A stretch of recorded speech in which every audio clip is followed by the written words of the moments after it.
Ladies and gentlemen and our students present, we welcome one of our keynote speaker, Dr. Vikas Divyakriti. Namaste Sikkim. Thank you for your patience, everyone. An internet sensation with more than 2 million subscribers in his YouTube channel, who is well known for helping UPSC aspirants with his tips and tricks. However, not many people know that he had cleared the UPSC Civil Service examinations in his first attempt in 1996. But had left the job to return to teaching profession. He then went on to establish Drishti IAS in 1999. Today, Drishti IAS has become one of the India's premier UPSC coaching institutions and online study web portal. He is none other than Dr. Vikas Divyakriti. Namaste Sikkim. Tashi Dilek. खामरीमो मैं आपसे और उत्साह की उम्मीद कर रहा हूं और जोर से बोलने की उम्मीद कर रहा हूं। नमस्ते सिक्किम। मैं 4 साल पहले सिक्किम आया था as a tourist with my family और मैं इसी गैंगटॉक में रहा कुछ दिन। मैं बॉर्डर तक भी गया, नाथुला भी गया, हरभजन मंदिर भी देखा, सब कुछ देखा। पर मुझे ये उम्मीद नहीं थी कि इस नाचीज़ को, I hope you understand Hindi properly, नाचीज़ का मतलब वर्थलेस पर्सन या पर यह उम्मीद नहीं थी कि इस नाचीज़ को इतना सम्मान दे के यहाँ बुलाया जाएगा। I am very very thankful to all Sikkim's community, specially to the chief minister of Sikkim Prem Singh जी।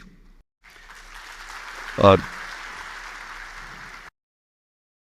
आज से करीब 20 दिन पहले आपके एक सीनियर सिविल सर्वेंट जो मेरे दोस्त भी बन गए, उन्होंने मुझसे बात की आने के लिए, तो मैंने कहा कि मैं ज़रूर आऊँगा।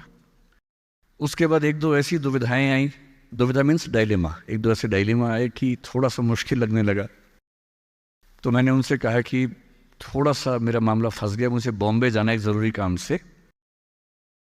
तो उन्होंने मुझे एक दो फ़ोटो भेजे।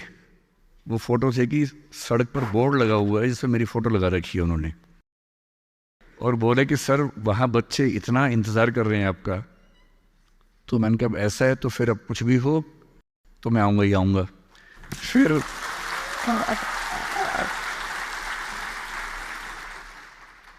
पता लगा कि तीस्ता में जो दुर्घटना हुई, एक्सीडेंट हुआ, उसके बारे में पता लगा। तो मुझे एक दो लोगों ने कहा कि इतना रिस्की है, क्यों जा रहे हो? और मेरा मन था कि जब हमारे देश का एक राज्य इस स्थिति से गुजर रहा है और बाकी देश वहाँ जाए भी नहीं, ये कैसा परिवार हुआ? एक परिवार होने का मतलब तो ये है कि हम वहाँ पर साथ में खड़े हैं।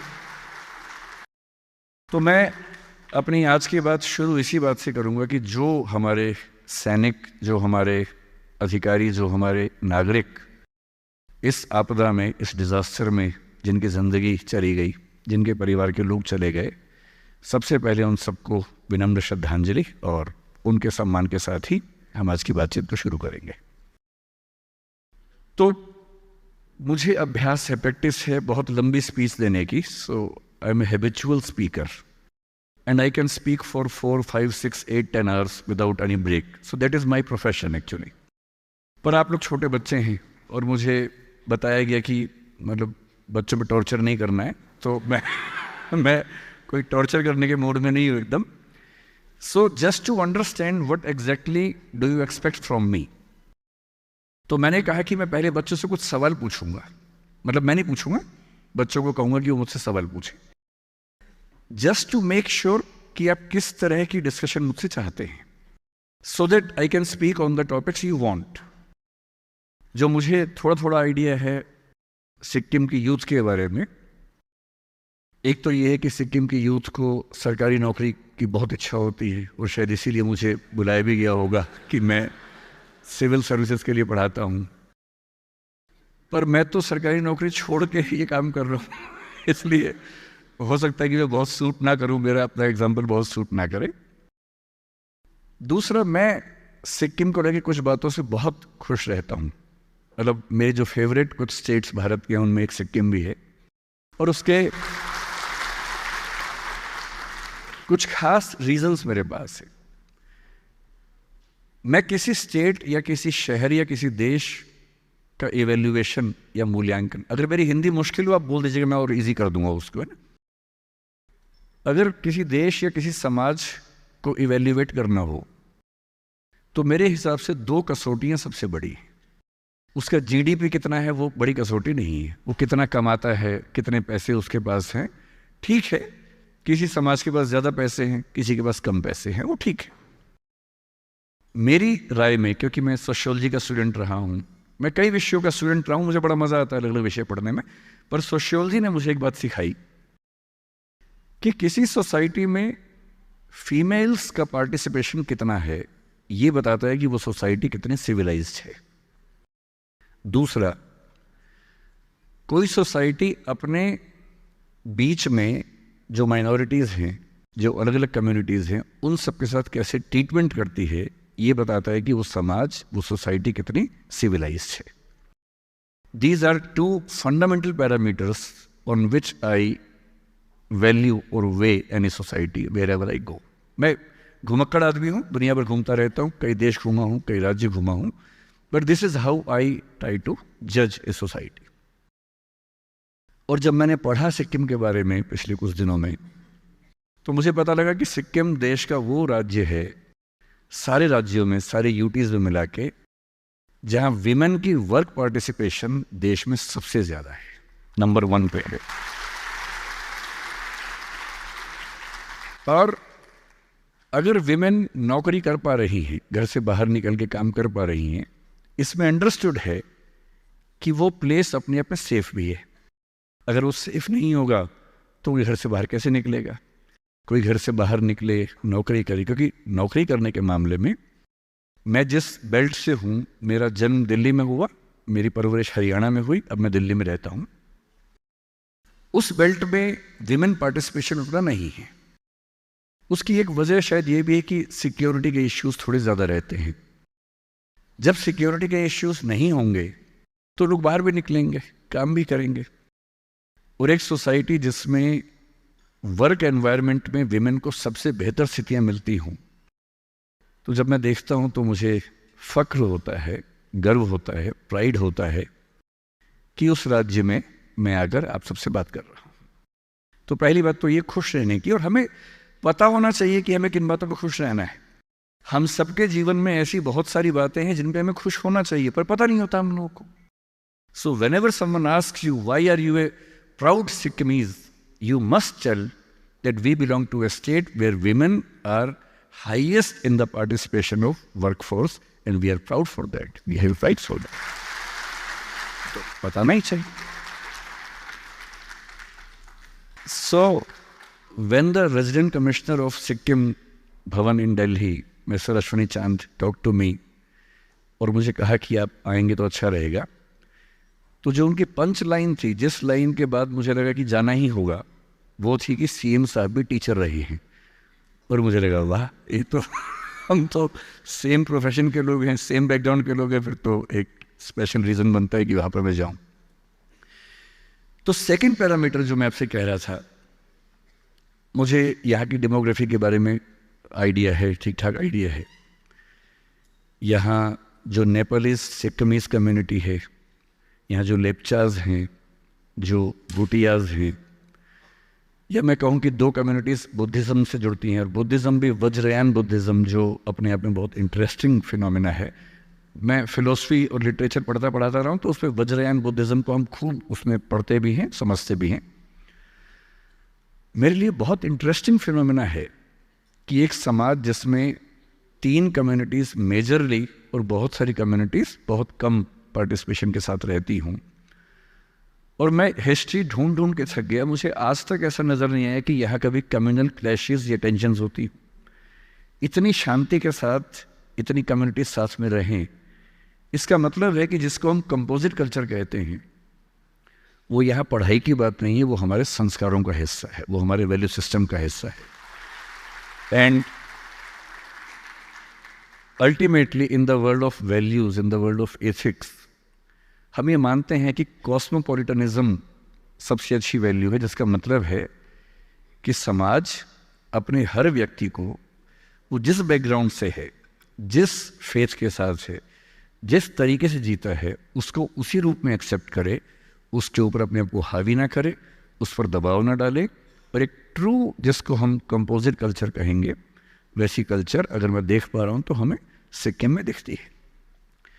तीसरी बात जो मुझे यहाँ की बड़ी अच्छी लगी, कल रात को जब मैं आया, लंबा ट्रेवल था बागडोगरा से, हमें पता लगा कि जो मेन रास्ता है वो टूटा हुआ है, तो बड़ा मज़ेदार रास्ता था। हम 5 बजे बागडोगरा से निकले तो पता लगा कि जो मेन रास्ता वो टूटा हुआ है, जो 3-3.5 घंटे वाला है, अब जो रास्ता वो 7 घंटे वाला है।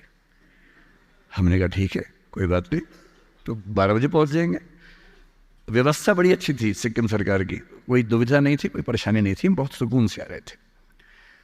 अब 7 घंटे के रास्ते पर निकले और आधे घंटे के बाद अचानक जो दूसरी गाड़ी साथ में थी वो टाई टाई टाई करते हुए आगे के रुक गई। तो हमने पूछा क्या हुआ, तो पता लगा जो दूसरा रास्ता है जिससे हम जा रहे हैं उसमें 2 टैंकर पलट गए हैं, वो भी बंद हो गया है। तो फिर मैंने कहा कि फिर वापस दिल्ली चले, तो बोले नहीं नहीं नहीं, दिल्ली नहीं जाना है, जाना तो सिक्किम ही है। तो मैंने कहा जब 2 ही रास्ते हैं, दोनों बंद हो गए, तो कैसे जाएंगे। फिर आधा घंटा हम वहीं रुके, आधा घंटा कुछ सिस्टम ने काम किया और तीसरा रास्ता खोज निकाला। तो जब पहली बार खोजा तो जो लोग मेरे साथ थे, मैंने उनसे पूछा कि ये कैसा रास्ता है, तो उनमें से एक ने रैंडमली अपने हिसाब से कहा कि सर इसमें 3-4 घंटे एक्स्ट्रा लगेंगे। तो मैंने पूछा एक्स्ट्रा 3.5 से या 7 से, तो बताया 7 से एक्स्ट्रा लगेंगे 3.5। तो मैंने कहा अच्छा। तो फिर मैंने उनसे कहा अश्विनी जी से कि लगता है कि रात को 3-4 बजे पहुंचेंगे, तो या तो मेरा प्रोग्राम थोड़ा लेट करवा दीजिए ताकि मैं 4-5 घंटे सो सकूं, ताकि बात तो ठीक से करूं, ऐसा ना लगे कि मैं बहकी बात करूं और लोग सोचें कि ड्रग्स लेके आ गया है। जो कि मैंने सुना है कि यहाँ एक उभरती हुई समस्या है, देश भर में समस्या है, हर जगह समस्या है, तो यहाँ भी यही वो समस्या। तो खैर, लेकिन जो लोग हमारे साथ थे वो बड़े कमाल के लोग थे, पता नहीं कहाँ से, कोलंबस लोग थे वो बेसिकली, कहाँ से उन्होंने कोलंबस वास्को डी गामा बन के रास्ते निकाले, और जो हमें 5 बजे चल के 12 बजे पहुंचना था, हम 10:30 पे पहुंच गए। हम सिर्फ 5.5 घंटे में, बल्कि शायद 10:15 के आसपास सिक्किम पहुंचे, गंगटोक पहुंच गए, और बड़ा रिलीफ हुआ। बहुत अच्छे तरीके से मैंने नींद पूरी की और फिर मुझे लगा कि अब शांति से और प्यार से बात होगी। तो जब कल खाना खाने बैठे हम रात को, उसका टेस्ट थोड़ा अलग लगा, अच्छे वाला अलग, खराब वाला अलग नहीं, अच्छे वाला अलग लगा। तो मतलब दुनिया के किसी भी हिस्से में जाएंगे तो खाने का टेस्ट अलग होता है, पर ये थोड़ा और अलग लगा। तो फिर मेरी आदत है नेट पे सर्च करने की, मैंने सर्च किया why Sikkimese food taste so different. तो फिर एक बात और पता लगी, जिसके बाद अगर मेरी पत्नी को पता लग गई तो वो यहाँ पर घर ही खरीद लेगी, अगर अलाउड होगा, तो मुझे पता नहीं अलाउड है या नहीं घर खरीदना। तो पता लगा कि सिक्किम भारत का नहीं, दुनिया का पहला स्टेट है जो 100% ऑर्गेनिक स्टेट है। इसका मतलब क्या होता है, ताली तो बजा दी आपने, पर इसका मतलब नहीं पता होगा कई लोगों को। अगर पता है तो अच्छी बात है, किसी बच्चे को शायद ना पता हो। इसका मतलब ये होता है कि सिक्किम के फूड प्रोडक्शन में, खेती में, फार्मिंग में केमिकल फर्टिलाइजर्स, केमिकल पेस्टिसाइड्स का इस्तेमाल 0 होता है, विच मीन्स आप जो खाते हैं वो दुनिया का सबसे प्योर खाना है। इससे ज़्यादा प्योर खाना इस पूरे संसार में कहीं नहीं मिलता है। और कितनी बड़ी बात है, इसीलिए आप सबके चेहरे इतने चमक रहे हैं, इतने सुंदर आप लोग हैं, इसीलिए हैं। इतना अच्छा खाना खाएंगे तो ज़्यादा सुंदर होंगे ही। हम तो भारत के बाकी राज्यों में जो खाना खाते हैं उसमें कई बार लगता है कि केमिकल खा रहे हैं कि खाना खा रहे हैं, समझ में नहीं आता है, क्योंकि केमिकल फर्टिलाइजर्स के बिना, पेस्टिसाइड्स के बिना प्रोडक्शन हो ही नहीं पाता है। अगर नहीं डालेंगे तो प्रोडक्शन कम होगा। तो हमें तय करना होता है कि भूख से मरें या थोड़ा केमिकल पेस्टिसाइड खा के जिंदा रह लें। तो हम केमिकल खा रहे थे, काम चला देते हैं। लेकिन क्या होता है कि हम जहाँ हैं हमारे पास क्या अच्छा है कई बार हमें पता नहीं होता। और मुझे लगता है कि सिक्किम के पास ये 3 ऐसी वजहें हैं कि अगर ये आपको पता हो तो आप बहुत गौरवान्वित हो सकते हैं, प्राइड फील कर सकते हैं और फिर इस दुनिया में आगे बढ़ने का ख्वाब देख सकते हैं। मेरे पास ठीक ठाक चीज़ें हैं आपसे बात करने के लिए, पर मेरी गुजारिश थी ऑर्गेनाइजर्स से कि पहले मैं बच्चों से 3-4 बच्चों से केवल सवाल पूछना चाहूँगा।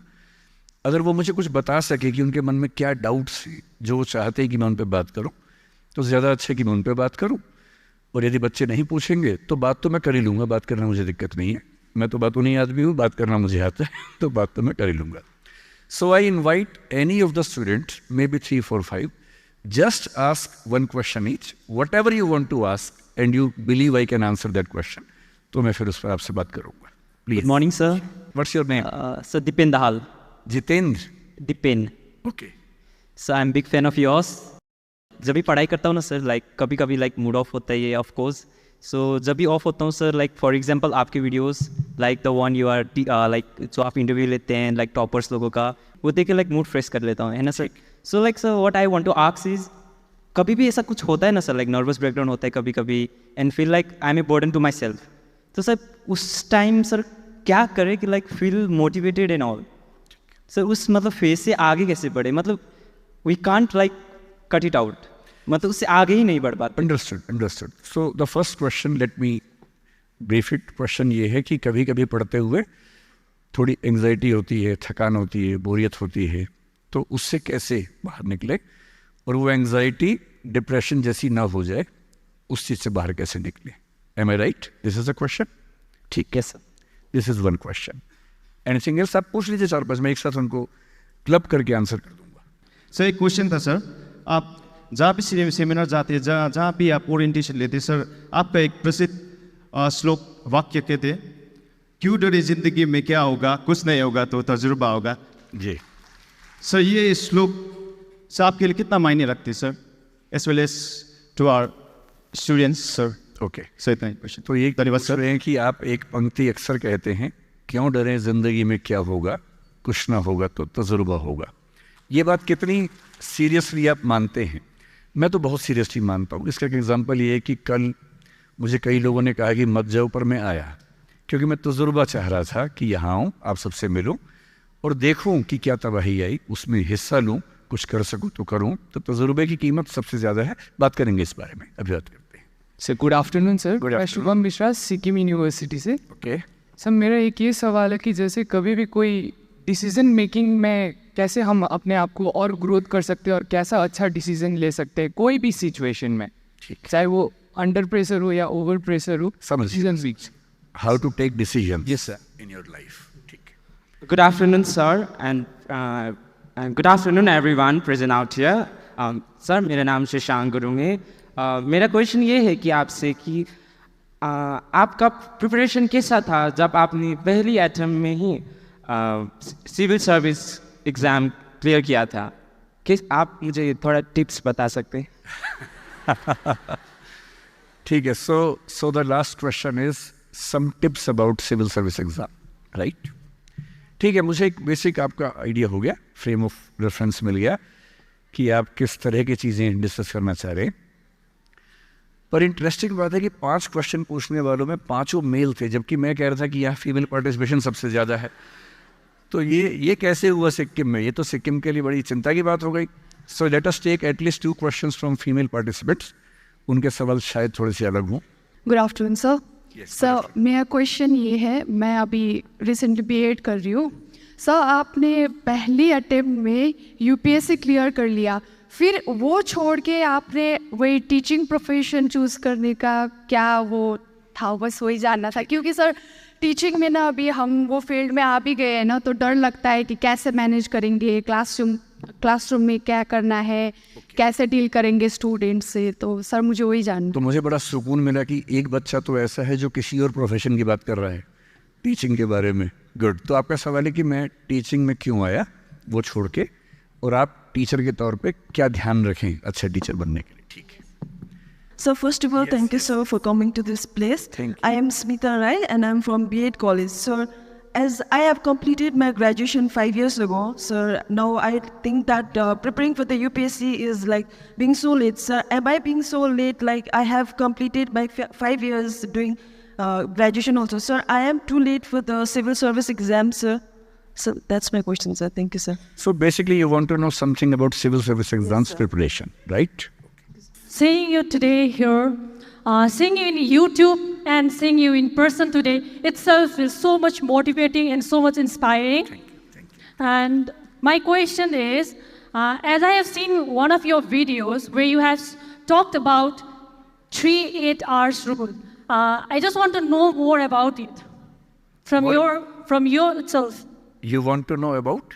8 hours rule, 3-8 hours, which you have divided like 24 hours into like yes, sir. Okay. Thank you, sir. So time management is the basic. Yes, sir. Time management. Fine. So I have taken 8 questions so far, and that's नमस्कार sir. okay. Can I, sir? अब देखिए, अब ये सिक्किम वाला आ गया है. अब एकदम बराबर की टक्कर होगी. मेरा नाम सुमिता मंग है and I represent Harkamaya college of education. ये बीएड ट्रेनिंग कॉलेज है. सर मेरा क्वेश्चन ये है कि हमें पर्याप्त मात्रा में ट्रेनिंग मिल रहा है जिससे मैं सब्जेक्टिव नॉलेज अच्छे से दे सकती हूँ, right? Knowledge is not just like bound with accumulation of knowledge. So मैं ये बच्चों में कैसे ये भावना लाऊं जिससे वो कुछ अपने सोसाइटी में कंट्रीब्यूट कर सकते. आई थिंक मैं अच्छे से नहीं कह पा रही हूँ मेरा प्रश्न, लेकिन आई थिंक आप समझ. But this question is as a teacher or as a teacher, as a would be teacher. ठीक है. अब क्वेश्चंस रोकते हैं, मैं सम अप करता हूँ, फिर मैं सारी बातों पे आता हूँ. तो सारे क्वेश्चंस को मिला के एक क्वेश्चन तो मुझसे पूछा कि आपने नौकरी क्यों छोड़ी, टीचिंग में क्यों गए, टीचिंग में हम कैसे अच्छा कर सकते हैं. 2 पार्टिसिपेंट से क्वेश्चन ये है. कुछ बच्चों का सिविल सर्विस के बारे में, कुछ का मोटिवेशन के बारे में. So these are the 3 broad topics which you want to understand with me. मैं आपको एक कहानी से बात शुरू करता हूँ, एक स्टोरी से बात शुरू करता हूँ. Real story. स्टोरी से इसलिए कि स्टोरी से बात समझ में ज़्यादा आती है. और एज ए पेरेंट, मेरा एक बेटा है 17 का होने वाला है, नहीं होने वाला नहीं, हो गया है, 3 दिन पहले हो गया है, अब ये भी हुआ है. तो 17 की उम्र आप जानते हैं सबसे खतरनाक होती है. आप लोग भी लगभग उसके आसपास होंगे या अभी अभी उससे निकले होंगे.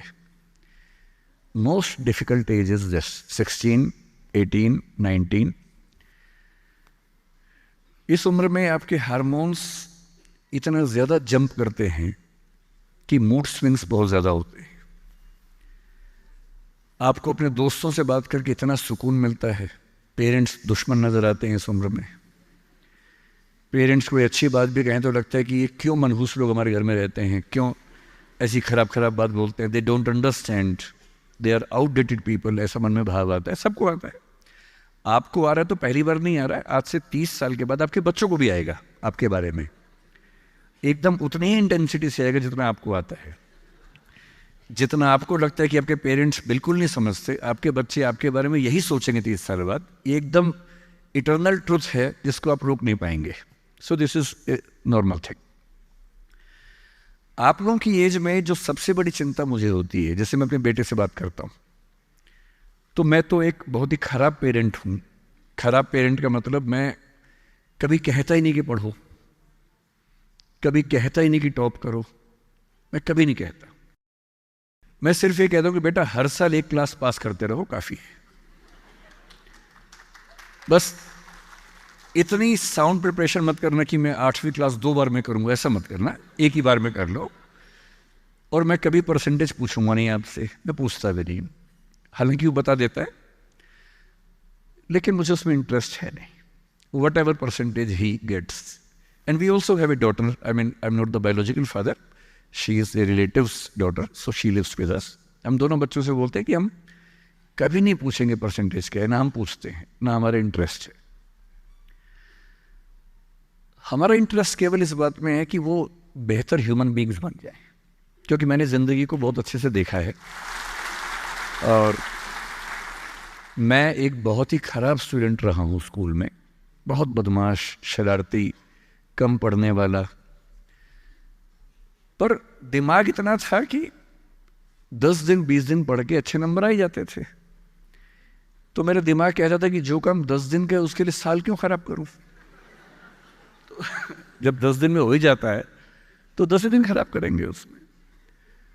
और दूसरी बात, ओवर द ईयर्स मैंने ये सीखी है कि जो मैंने स्कूल में पढ़ा था उसमें से बहुत कम जिंदगी में काम आता है। मैंने ट्रिगोनोमेट्री पढ़ी, मेरी जिंदगी में कभी काम नहीं आई। मैं कभी थीटा वीटा लगा ही नहीं पाता कहीं पर भी, आज तक यूज नहीं किया मैंने थीटा, कहाँ थी यूज करूं, काम ही नहीं आया। मैंने दुनिया भर के नक्शे रटे थे स्कूल में, कहीं काम नहीं आए। जब किसी देश में घूमने जाता हूँ वहाँ का नक्शा देख लेता हूँ और बचपन वाला याद भी नहीं आता, फिर से देखना पड़ता है। सीधी सी बात है। तो मैंने फील किया कि ज़्यादातर चीज़ें जो स्कूल में हम पढ़ते हैं, कॉलेज में पढ़ते हैं, वो जो नॉलेज है वो ज़िंदगी में बहुत काम नहीं आती। जो काम आता है वो और चीज़ें, मैं उस पर ज़्यादा बात करूँगा आपसे। लेकिन मेरी चिंता एज ए पेरेंट, और क्योंकि आप बच्चे उसी उम्र में हैं, मैं लगभग 50 साल का हूँ, तो आप मेरे लिए लगभग उसी रोल में हैं कि आप मेरे बच्चे जैसे हैं। क्योंकि जो बच्चे होते हैं ना, अपने पेरेंट्स से बड़ी नफरत करते हैं, दूसरों के पेरेंट्स की सुन लेते हैं बात। तो आप मेरी बात सुन लेंगे, अपने घर में नहीं सुनेंगे। जैसे मेरा बेटा मेरी बात नहीं सुनता है, वो शायद यहाँ सीएम साहब की बात सुन लेगा। तो दूसरों की बात सुनना आसान होता है, अपने पेरेंट्स की बात सुनना मुश्किल होता है। तो आप सुन रहे हैं इसलिए मैं सुना रहा हूँ आपको। तो जो कहानी मैं आपको सुनाना चाह रहा हूँ एक रियल कहानी है, और मेरी सबसे बड़ी चिंता अपने बच्चों को लेकर, आपको लेकर वही रहती है। मैं जब भी कोई कहानी सुनाता हूँ, नाम, जगह, वो सब बदल देता हूँ ताकि किसी की प्राइवेसी पर हमला ना हो। सबकी राइट टू प्राइवेसी है ना। एक बच्चा था जिसको मैं जानता हूँ, बचपन से जानता हूँ, बहुत ही जबरदस्त आर्टिस्टिक बच्चा, म्यूजिक का उस्ताद। उसके घर में लगभग सब लोग म्यूजिक के उस्ताद थे, इंस्ट्रूमेंटल म्यूजिक, वोकल म्यूजिक, हर चीज में अच्छा, पढ़ने में भी ठीक, बढ़िया। और जब हम स्कूल में थे, वो मेरी क्लास में तो नहीं था, थोड़ा सा अलग क्लास में था, पर स्कूल में बहुत पॉपुलर था, being into music. I was in debating, he was into music. और बाद में उसने हमारा स्कूल छोड़ भी दिया कुछ समय के बाद, फिर वो कहीं और चला गया, फिर हमारा मिलना नहीं हुआ। उस समय ना तो व्हाट्सएप था ना यूट्यूब था, तो बाद में मिलने का स्कोप भी नहीं रहता था। जो एक बार चला गया वो चला ही जाता था उस समय। अब तो बच्चे जिंदगी भर दोस्त रहते हैं। फिर जब मैं दिल्ली यूनिवर्सिटी में आ गया, ग्रेजुएशन कर चुका था, उसके बाद अचानक मुझे एक बचपन का दोस्त मिला जिसने मुझे एक इंटरेस्टिंग क्या, डेवास्टेटिंग बात बताई। तो बात चल रही थी कि स्कूल के दोस्त कहाँ कहाँ हैं, क्या कर रहे हैं। तो बातों बातों में उसका जिक्र भी आया। तो मैंने बड़ी उम्मीद से पूछा, मैंने कहा वो तो बॉम्बे चला गया होगा, फिल्म इंडस्ट्री में चला गया होगा। तो मेरे दोस्त ने पूछा कि तुम्हें नहीं पता उसके बारे में? मैंने कहा नहीं। उसने कहा यार वो जेल में है, and he was one of the most creative students of our school. मैंने कहा जेल में क्यों है? बोले सच में नहीं पता। मैंने कहा सच में नहीं पता मुझे। बोले वो ग्रेजुएशन करने के लिए जब गया तो पता नहीं क्या हुआ, उसकी थोड़ी संगति खराब हो गई। बैड कंपनी जिसको हम बोलते हैं, जो इस उम्र में अच्छी लगती है, वही वाली। तो कॉलेज लाइफ में थोड़ी बहुत बैड कंपनी सबकी होती ही है, हल्की फुल्की होती है, एक सामान्य बात है। अच्छा, बच्चा बच्चा ना रहे ये भी तो अच्छी बात नहीं है ना। थोड़ा बचपन तो जीना भी चाहिए, थोड़ा शरारतें करनी भी चाहिए। पर किसी किसी का दुर्भाग्य होता है कि ज्यादा हो जाता है, उसके साथ ऐसा हुआ। उस सब प्रोसेस में उसको ड्रग्स की आदत लग गई। और ड्रग्स की आदत, ड्रग्स एक ऐसी चीज है, एडिक्शन ऐसी चीज है कि उसमें वन वे रास्ता होता है, टू वे नहीं होता है। आप जा सकते हैं, वापस नहीं आ सकते। मतलब 1000 लोग जाएंगे तो उनमें से एक आध वापस आएगा, वो भी इतने मुश्किलों से जो ऑलमोस्ट इम्पॉसिबल है। I have seen many such cases. Social welfare department से मेरे कई दोस्त ऑफिसर से, तो मैं उनसे जब पूछता हूँ बताते हैं, मैंने ऐसे लोगों को देखा है 10-10 साल से स्ट्रगल कर रहे हैं एडिक्शन से बाहर आने के, नहीं आ पा रहे, खत्म हो गए हैं। उस बच्चे को ड्रग्स की आदत पड़ गई कॉलेज में जाके, पेरेंट्स को पता ही नहीं था। तो जब पेरेंट्स को भनक लगी तो उसको दबाव बनाया कि तुम घर आ जाओ। अब वो जिस कंपनी में था, दोस्तों वाली कंपनी में, वहाँ अब ड्रग्स बहुत महंगे होते थे, पैसे घर से बहुत कम आते थे, जितने पैसे एक मिडिल क्लास फैमिली दे सकती है। अब वो घर से ज़्यादा पैसे मांगने लगा, पैसे मिलते नहीं थे, उसको अपने ही घर के लोगों पर गुस्सा आने लगा। तो एक बार वो अपने घर आया हुआ था छुट्टियों में, और वहाँ भी वो कुछ कुछ करता रहता था। उसके पेरेंट्स ने उसको बहुत समझाया कि बेटा ऐसा मत करो,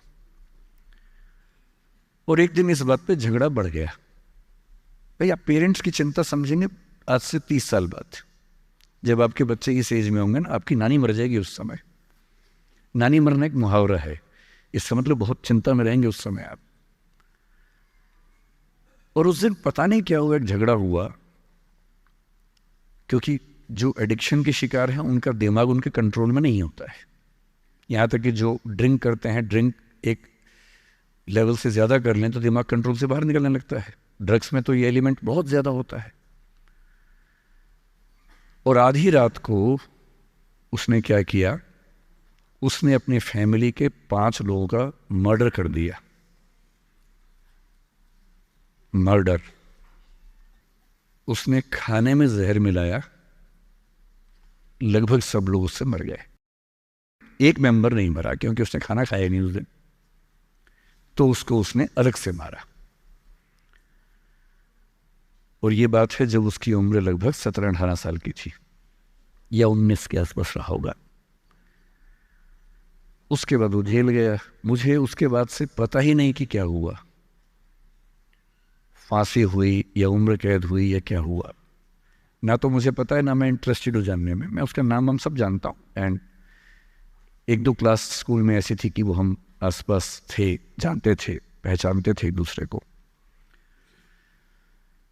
मेरी सबसे बड़ी चिंता ये होती है बच्चों को लेकर कि किसी भी गलती से वो ड्रग्स में ना चले जाएं। आप सबसे रिक्वेस्ट कर रहा हूँ हाथ जोड़ के, कुछ भी कर लेना, ये मत करना। बदमाशी करो, शरारत करो, थोड़ा इश्क विश्क होगा करो, कोई दिक्कत नहीं। किसी को चीट मत करना, ड्रग्स में मत जाना, क्योंकि इन रास्तों पे जाने के बाद वापसी का रास्ता नहीं है, पूरी जिंदगी खत्म हो जाती है। एक शायर ने कहा है, बस एक कदम गलत उठाता राह शौक में। राह शौक का मतलब शौक के रास्ते पर चल पड़े थे। बस एक कदम गलत उठाता राह शौक में, मंजिल तमाम उम्र मुझे ढूंढती रही। मेरी मंजिल जिंदगी भर मुझे ढूंढती रही, कहाँ चला गया? सिर्फ एक गलती हुई थी और उस एक गलती ने कहीं का नहीं छोड़ा। आपको लग रहा होगा कि ये तो पापा जैसा है, प्रीच कर रहा है हमें, पापा डोंट प्रीच वाला भाव मन में आ रहा होगा अपनों के, पर मेरा काम ही है, मैं क्या करूं। मुझे जितनी चिंता अपने बच्चे की उतनी आपकी चिंता है, तो मैं तो बोलूँगा। आप मानेंगे नहीं मानेंगे आपकी मर्जी है, लेकिन ईश्वर ना करे कुछ गलती हुई तो बाद में आप इस बात को याद ज़रूर करेंगे कि किसी ने समझाया था हाथ जोड़कर, और हम उसके बाद भी नहीं समझे थे। कुछ भी करना, उस रास्ते पर मत जाना। और इस रास्ते पर लोग क्यों जाते हैं? इसकी जो साइकोलॉजी में सबसे बड़ा रीज़न है, उसको पीयर ग्रुप प्रेशर कहते हैं। पीयर ग्रुप का मतलब है आपके दोस्तों का ग्रुप, गैंग, जिसको गैंग कहते हैं। जो डेवलपमेंटल साइकोलॉजी है, जो साइकोलॉजी स्टडी करती है कि बच्चे जैसे जैसे बड़े होते हैं उनकी साइकोलॉजी कैसे चेंज होती है, इसको बोलते हैं डेवलपमेंटल साइकोलॉजी। उसमें माना गया है कि ये जो एज है, टीन एज, ये गैंग एज है। गैंग एज का मतलब 3-4 दोस्तों का ग्रुप होता है, वो गैंग की तरह से ऑपरेट करता है। एकदम सीक्रेट्स रहते हैं ग्रुप में, आपस में बातें करते हैं, जैसी कोई आसपास से निकलता चुप हो जाते हैं। उनको लगता है कि उनके पास कुछ सीक्रेट इन्फॉर्मेशन दुनिया की ऐसी है जो मोसाद और रॉ और इन्हीं सब के पास होती है, किसी के पास नहीं होती। जबकि वो जो बात कर रहे होते हैं उनके पेरेंट्स वो बात 30 साल पहले कर चुके हैं। वो ऐसी कोई बात नहीं कर रहे जो उनके पेरेंट्स को नहीं पता, वो सब बातें करके ही बड़े हुए हैं। पेरेंट्स भी तो बने ही है ना भाई, ऐसा थोड़ा ना, उन्होंने तो जिंदगी देखी है, पर उनको लगता है कि वो कुछ खास ऐसा जानते हैं। एक दूसरे पर ऐसा भरोसा, पेरेंट्स पर ऐसा अविश्वास, ऐसा उनको खारिज करने की टेंडेंसी, नॉर्मल बात है, कोई खास बात नहीं है, इस उम्र में सामान्य बात है। पर डेवलपमेंटल साइकोलॉजी जब हम पढ़ते हैं तो उसमें कहते हैं कि जो बच्चा होता है 1-2 साल तक का, उस पर सबसे ज़्यादा असर उसकी माँ का होता है, क्योंकि माँ उसके लिए पूरा संसार है। उस बच्चे की 2 ही ज़रूरतें हैं कि जब वो गीला हो तो वही पहुँच दे, जब भूख लगे कुछ खाना खिला दे। शुरू के 6 महीने इन दोनों ज़रूरतों को जनरली उसकी माँ ही पूरा करती है, तो उसको धीरे धीरे लगता है कि जो माँ है ना, यही मेरा सब कुछ है, और माँ की हर बात को फॉलो करता है वो। 6 महीने के बाद थोड़ा सा बाहर का खाना, घर के बाकी मेंबर्स का असर पड़ने लगता है। 2 साल के बाद जब बच्चा पहली बार स्कूल जाता है, 2 या 3 साल के बाद, तो आप देखेंगे प्राइमरी स्कूल में टीचर्स आमतौर पे महिलाएं होती हैं, विमेन होती हैं, मेल्स नहीं होते हैं। उसके 2 रीज़न है। एक तो मेल्स में इतनी पेशेंस होती नहीं आमतौर पे, अपना ही बच्चा हो तो 2 मिनट के लिए चिकोटी काटना, प्यार करना ठीक है, 2 मिनट के बाद नहीं झेल पाते वो। और बच्चा अगर रोने लगे, उनके चश्मा उतार के मारे, थप्पड़ मार दे, मूंछ खींच ले, इरिटेट हो जाते हैं। 5 मिनट के बाद तो बच्चा पिटता ही पिटता है अपने बाप के हाथों। इसलिए बच्चे भी बाप के पास कम जाना पसंद करते हैं, जाते हैं 1-2 मिनट के लिए, फिर भाग आते हैं वहाँ से। इनको पता है कि ये जो ब्रेक इवन होने वाला टाइम आ गया है, अब इस टाइम पे निकल जाना चाहिए। मदर्स में बायोलॉजिकली भी और कल्चरली, सोशली भी ये वैल्यू ज़्यादा डेवलप हो जाती है कि वो झेल लेती हैं उस बच्चे की परेशानियों को। बच्चे बहुत परेशान करते हैं। अगर आप मुझसे पूछें इस दुनिया में सबसे मुश्किल काम क्या है, सबसे मुश्किल है बच्चे को पालना। इससे मुश्किल कोई काम नहीं है। छठी का दूध याद दिला देते हैं बच्चे। बच्चे को पालने से मुश्किल दुनिया का कोई काम नहीं है, और वो काम जनरली हमारे घरों में मदर्स करती है, जिनका इतिहास में नाम नहीं लिखा जाता, जबकि सबसे महत्वपूर्ण काम घर के अंदर वो कर रही हैं। इस बात की बहुत वैल्यू है। कई जगह पेरेंट्स मतलब फादर्स भी कर रहे हैं कुछ हद तक, लेकिन जनरली दुनिया में ज़्यादा ये काम अभी तक महिलाओं के हाथ में ज़्यादा है। जब बच्चा स्कूल जाता है तो स्कूल जाने के बाद आप देखेंगे जो लेडी टीचर होती है, जिसको बच्चा प्यार से मैम कहता है, मैम, ऐसे बच्चे के लिए मैम दूसरा भगवान होता है मम्मी के बाद। कुछ समय के बाद भगवान नंबर 1 मैम हो जाती है, भगवान नंबर 2 मम्मी हो जाती है। और अगर मैम ने कुछ कहा है और मम्मी कह रही गलत है, तो बच्चा घूर के देखता है कि तुम बताओगी मुझे, वो भगवान है वो तो मेरी। तो बच्चे को मैम पे भगवान जैसा भरोसा होता है। फिर जब वो बड़ा होने लगता है, 10, 11, 12, 13 साल का, 13 की एज आते आते बच्चों में जो बायोलॉजिकल चेंजेस होने शुरू होते हैं, बड़े परेशान होते हैं, पशुपेश में होते हैं कि ये क्या हमारे साथ हो रहा है, हमारी ज़िंदगी चेंज हो रही है अचानक, उनको ऐसा लगने लगता है। उस उम्र के जो हार्मोन्स हैं वो उनको पेरेंट्स से दूर करते हैं, क्योंकि उनको जिस तरह की आज़ादी चाहिए, पेरेंट जानते हैं कि ये उम्र सही नहीं है, तो पेरेंट्स रोकते हैं, समझाते हैं, फ़ोन का यूज़ कम करो, इंटरनेट कम करो, तुम्हारा दोस्त ठीक नहीं है, तुम्हारी कंपनी ठीक नहीं है, अच्छे दोस्त रखो, ये करो, वो सब करते हैं। उनकी मजबूरी है, उनको पता है कि ये उम्र फिसलने वाली है। और बच्चों को लगता है कि मैं जहाँ जहाँ आज़ादी चाहता हूँ, यही 2 लोग मेरे दुश्मन हैं, पता नहीं ये डिजर्व नहीं करते मुझे, they don't deserve a child like me. फिर वो पेरेंट्स से झूठ बोलना, छिपाना, हर बच्चा उस उम्र में झूठ बोलना शुरू कर देता है। कुछ बहुत प्यारे मासूम बच्चों को छोड़ दूं मैं 1-2%, बाकी सब थोड़ा बहुत झूठ तो बोल लेते हैं। कुछ ज़्यादा शातिर हो जाते हैं, इतना खतरनाक झूठ बोलते हैं, लाई डिटेक्शन टेस्ट करवा लेंगे तो भी नहीं पकड़ में आएंगे, इतना अच्छा झूठ बोलने लग जाते हैं, क्योंकि उन्होंने सीख लिया दोस्तों से सब करके। और ये जो उम्र है 13 से 19, जो गैंग एज है, ये जो दोस्त हैं, इनका असर इतना ज़्यादा होता है। और आपकी पर्सनैलिटी कैसी है, हर गैंग में 4-5 लोग होते हैं, उनमें से एक मुखिया होता है, उनका गैंग का नेता होता है, जो थोड़ा सा एग्रेसिव है, डोमिनेटिंग है, असर्टिव है, वो फैसले करता है सबके लिए। आपने डिसीजन मेकिंग का सवाल पूछा, इसी पे सो समझेंगे। उसने कहा कि चलो सब फिल्म देख के आएंगे, तो बाकी 4 फॉलोवर्स होते हैं, वो चलते हैं, जी जी चलो चलो चलो चलो चलो। इन सबका सेल्फ रिस्पेक्ट का लेवल अलग अलग है। जो नेता है उसमें सेल्फ रिस्पेक्ट बहुत ज्यादा है, इतनी ज्यादा है कि वो दूसरों की सेल्फ रिस्पेक्ट की धज्जियां उड़ा देता है। वो ये मान के चलता है कि मैं राजा हूं, जो मैं कहूंगा वही होगा। और जो बाकी 4 भेड़ बकरियां हैं जिनमें कॉन्फिडेंस की कमी है, असर्टिव नहीं है, सबमिसिव हैं, दब्बू हैं, डरपोक हैं, वो बेचारे उसकी बात को फॉलो करते हैं। और ये जो 4 है ना, इन पे खतरा बहुत ज़्यादा है, क्योंकि जो नेता है वो पहले से बिगड़ा हुआ है, वो हैबिचुअल है कई चीज़ों का, और वो इन 4 को बोलता है आज हम सब ड्रग्स ट्राई करेंगे। पूछ नहीं रहा है, बता रहा है। अब इन 4 में से एक के मन में है कि ना करूं, मम्मी ने उसको 1000 बार समझाया कि बेटा ये मत करना, वो बेचारा बोल ही नहीं पा रहा, घबराहट हो रही है उसको। बड़ी मुश्किल से मिमियाते हुए एक वाक्य उसने बोला। मिमियाना मतलब बिल्ली की तरह से बोलना, कैट की तरह से बोलना। उसने कहा यार मम्मी ने कहा था ठीक नहीं होता है। अब उसके बाद जोर से ठाका मार गया, ये देखो मम्मी का बच्चा, ये देखो मम्मी का बच्चा, इसको दुद्धू पिलाओ इसको, बच्चा है, ये तो बड़ा ही नहीं हुआ, ये तो मर्द ही नहीं बना अब तक। हम तो मर्द हैं, हम तो बड़े हैं, हम तो ग्रोन अप हैं।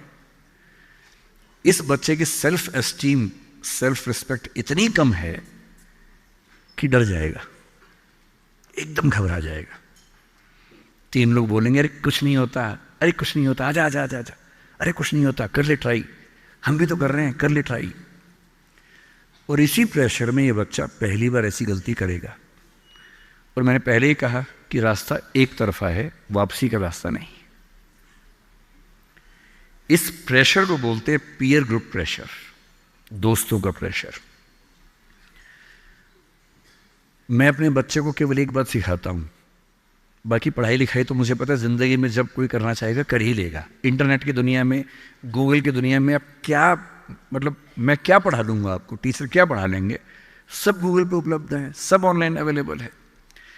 जो टीचर बनना चाह रहे हैं समझ लें, अब टीचर का काम नॉलेज देना नहीं है, नॉलेज आपसे ज़्यादा, आपसे बेहतर गूगल पे है। अब आपका काम उससे ज़्यादा बड़ा है। क्या है अभी डिस्कस करेंगे। मैं केवल एक बात पे फोकस करता हूं कि मेरे बच्चे या आप लोग पीयर ग्रुप प्रेशर से बच सके। मैं खुद बचा था, अच्छे से बचा था, मेरे पेरेंट्स की भूमिका थी। मैं जिस हॉस्टल में रहा उस हॉस्टल में लगभग सब ड्रिंक करते थे कॉलेज के दिनों में, मैं नहीं करता था। मुझे कभी ज़रूरत ही नहीं लगी उस चीज़ की, तो नहीं लगी तो नहीं किया। अच्छी बात सिर्फ इतनी है, मैं ये नहीं कह रहा कि ड्रिंक करना अच्छी बात है कि बुरी बात है, वो तो इंडिविजुअल फैसला हर किसी का है, लेकिन मैच्योर होने के बाद, बचपन में नहीं। मैं सिर्फ ये कहना चाह रहा हूँ कि अगर 4 लोग मुझ पर दबाव डालें और मैं उनके दबाव में आ जाऊँ, ये ठीक नहीं। मुझे ध्यान है कि हमारे हॉस्टल की नाइट चलती थी, फ्राइडे की रात है, वार्डन साहब छुट्टी पे हैं, 10-12 लोग एक कमरे में बैठे हैं, शराब की बोतल खोल ली है या बियर जो भी है, सबका मन है पीने का। वो मतलब एडल्ट्स हैं, 18+ के थे, वो शायद लीगली अलाउड होगा उनके लिए, मुझे नहीं पता। और जो लोग नहीं पीना चाहते उनको दबाव बना रहे हैं कि आ पी के दिखा, तू मर्द है तो पी के दिखा, बड़ा हो गया तो पी के दिखा। जब भी कोई ऐसा दबाव बनाए ना, इतना भी दबाव में नहीं आना है। जैसे कोई बोले बड़ा है तो पी के दिखा, आपको बोलना है मैं इसको पिए बिना ही बड़ा हूं। मर्द है तो पी के दिखा, मैं इसको पिए बिना ही मर्द रहता हूं। तुम इसको पी के मर्द बनते हो, हम ऐसे ही मर्द हैं भाई। दोस्त नहीं है क्या हमारा, तो क्या बोलना है? अगर तुम्हारी दोस्ती के लिए मुझे पीनी पड़ेगी शराब, तो मेरी दोस्ती के लिए तुम छोड़ क्यों नहीं सकते? अजीब बात है भाई। दोस्त, क्या मैं ही तुम्हारा दोस्त हूं, तुम मेरे दोस्त नहीं हो? तुम्हारी दोस्ती के लिए मैं ड्रग्स लेना शुरू कर दूं और मेरी दोस्ती के लिए तुम छोड़ नहीं सकते? अगर तुम छोड़ नहीं सकते तो मैं ले नहीं सकता। और दोस्ती अपनी जगह है, हमेशा ध्यान रखना। भूल के भी कभी कोई ऐसी डिमांड मत करना जो दोस्ती की हदों से ज़्यादा जाती हो। मैं साफ कह रहा हूँ, मैं ड्रग्स के रास्ते पर नहीं जाऊँगा, ये काम मैं नहीं करूँगा। मुझसे दोस्ती रखनी है, इन शर्तों के साथ रखो, मैं किसी दबाव में ना आया हूँ ना आऊँगा। इसको बोलते हैं असर्टिवनेस। अपनी शर्तों पे जीऊँगा, किसी के दबाव में नहीं जीऊँगा। जो गलत है, नहीं करना है तो नहीं करना है।